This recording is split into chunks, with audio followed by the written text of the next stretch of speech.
Okay. Hello, good evening, Gotham. Hello, Metropolis. Emerald City, Xanadu, Babylon, the ISS, and the rest of you. There was 18 things I wanted to talk about, and now not one of them sitting in my head. The media, the blood is in the water regarding who is going to lead the Democratic Party. It is not Joe Biden. More potentially good news, it's not Kamala Harris. Kamala Harris's staff, 2 more exiting stage left on Take Out the Trash News Friday. Sorry. Hi. Good evening, Gotham, hello, Metropolis, Emerald City, Xanadu, Babylon, and the ISS, and the rest of you. It is Saturday, July 16th, 2022. And, where was I? Come on, the talking points. Sunday morning, the talk shows are going to be interesting. Meet the Press and Face the Nation. And even the cable left and right shows where they go with their talking points and what gets regurgitated for Monday, with argumentatively Joe Biden returning from his overseas Middle East trip, in which, big surprise, no deal is struck to relieve oil prices.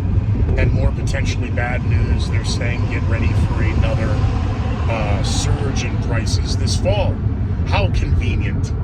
They're just lining everything up for the fall. Fears that COVID could rise in September and October. What a surprise. Is that the October surprise? I don't know. But the talking points regarding who is going to be the face of the Democratic Party after the midterms, the left is the Democrats are at least admitting that they're going to get beaten up, but not as bad as everybody is suggesting, pointing out strong states and key states and swing states, and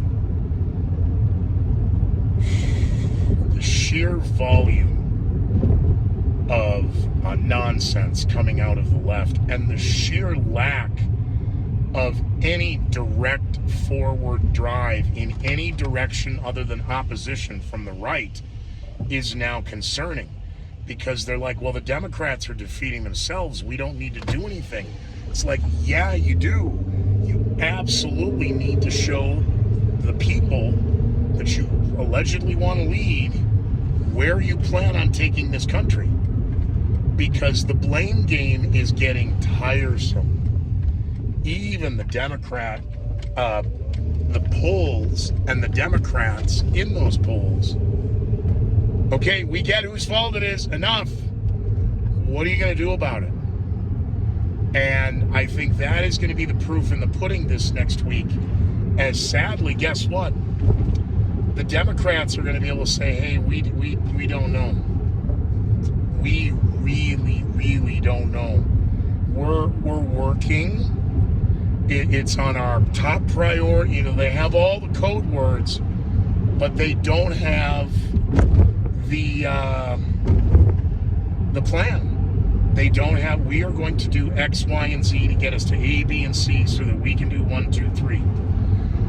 And Joe Biden is upset that you're not going along with climate change nonsense.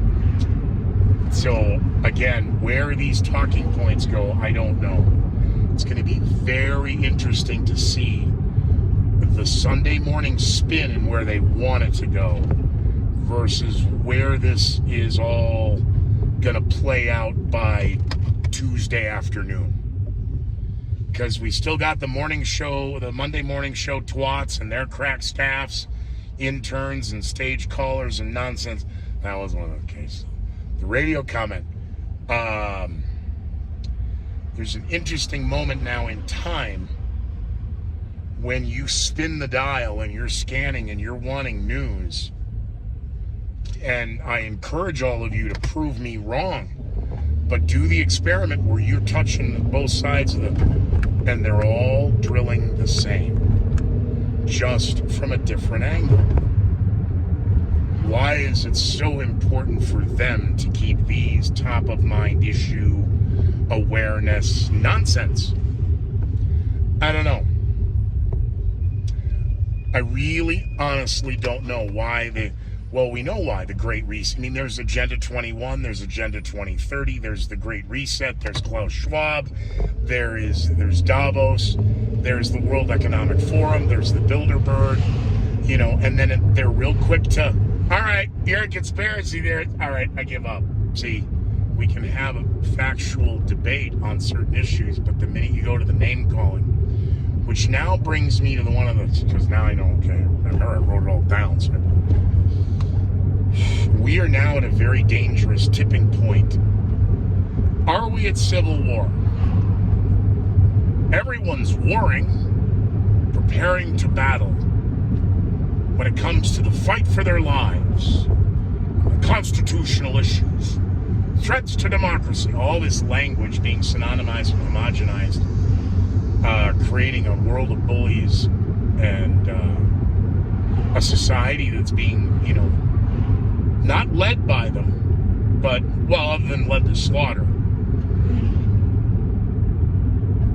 And the media and the voices and the constant affirmational nods and the lisping and the blatant agenda. So now the homeless meth head crackheads are stabbing members of NASCAR to death because NASCAR lives don't matter.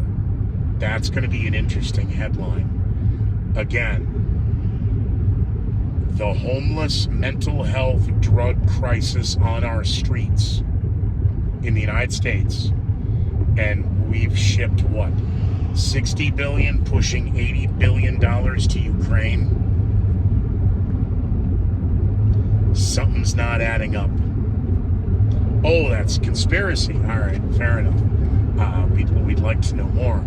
And then Alexandria Ocasio-Cortez is in a lot of trouble. A lot of crap going on the internet about her comments.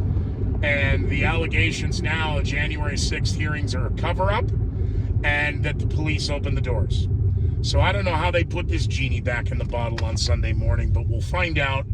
And find out more from me and download scootermcgee.com or you can't. I don't think you download. I think you just go to it.